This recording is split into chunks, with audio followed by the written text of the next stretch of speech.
Hey guys, I'm Heintje, and in last week's video you could have seen me ride both my bikes in the bike parks around Morzine.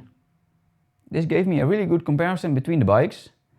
I didn't address it in that video, that's what this video is for. So let's not waste any time, roll the intro and jump right in.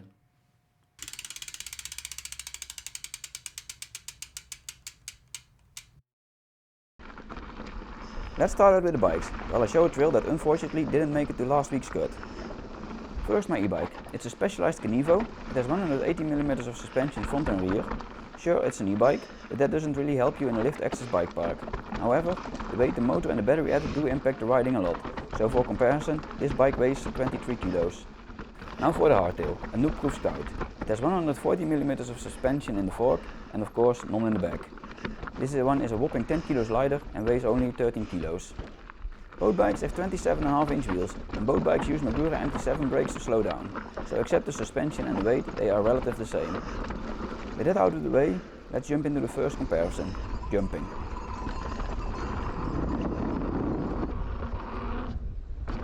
As you could have seen last week, I did a lot of jumping on both bikes. I started out the first day on the Hardtail. Hardtails are known for their effective jumping.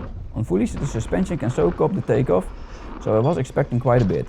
Of course, it was just the first day and I needed some time to get into the flow.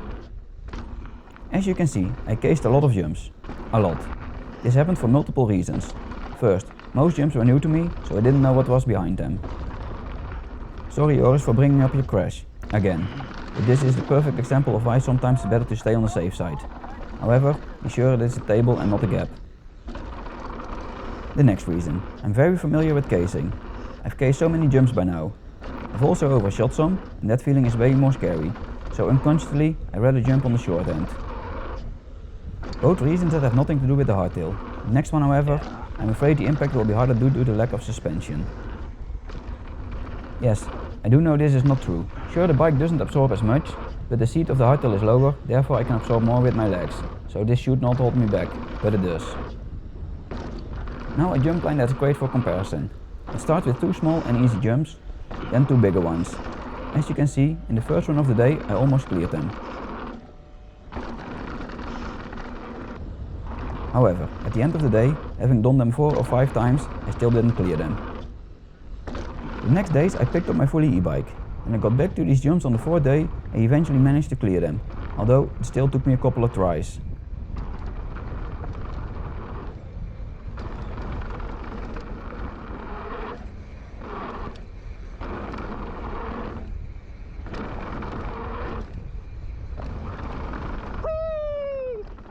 Now you might think this is a win for the Eep, but not exactly.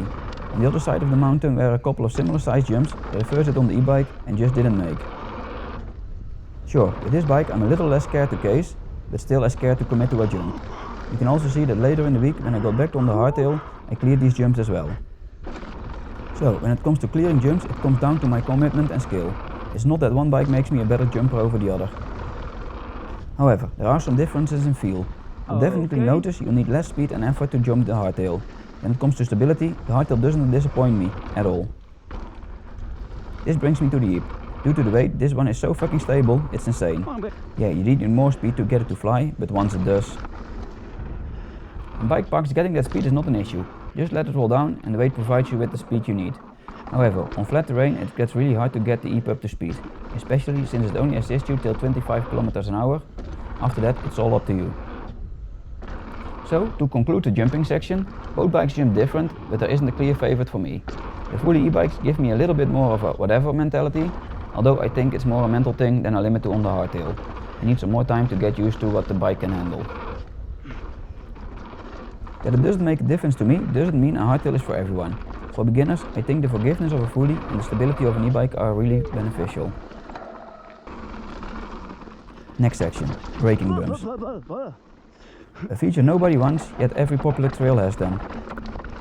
On this one I can be short, they simply suck on the fully.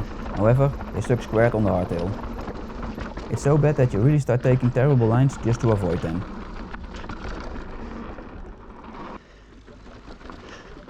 Now the most interesting part, technical trails.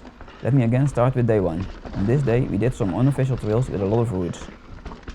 I was really having fun on the Hardtail on these trails. I could easily keep up with my friends on fullies, Sure, it was hard work to hold on to the bike, so all I could think was, how much faster will I be if I have the comfort of rear suspension?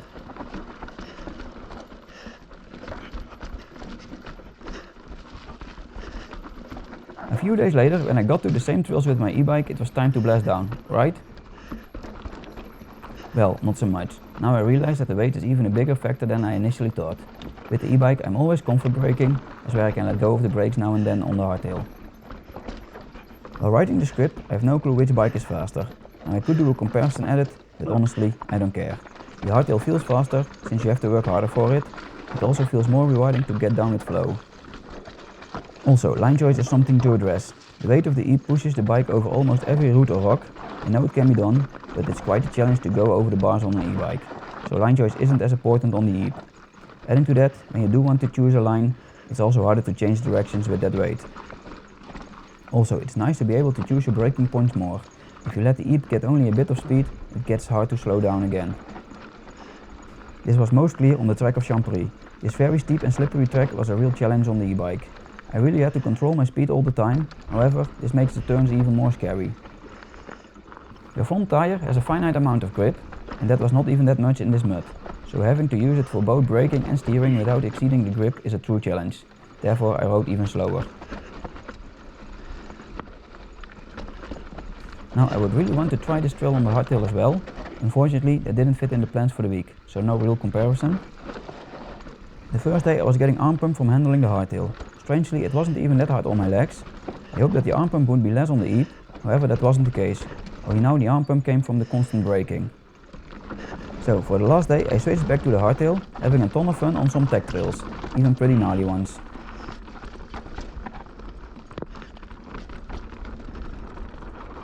Time to conclude the tech section. Again, if you are a beginner, go for the comfort, forgiveness and stability of a fully or an e-bike. However, I enjoyed the hardtail more, even though it was hard on my hands and arms.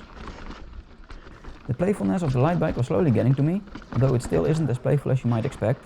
Sure, you can jump a lot of tiny gaps, but if you're not careful and land on a rock, the consequences can be bigger as well. No rear suspension to help you out.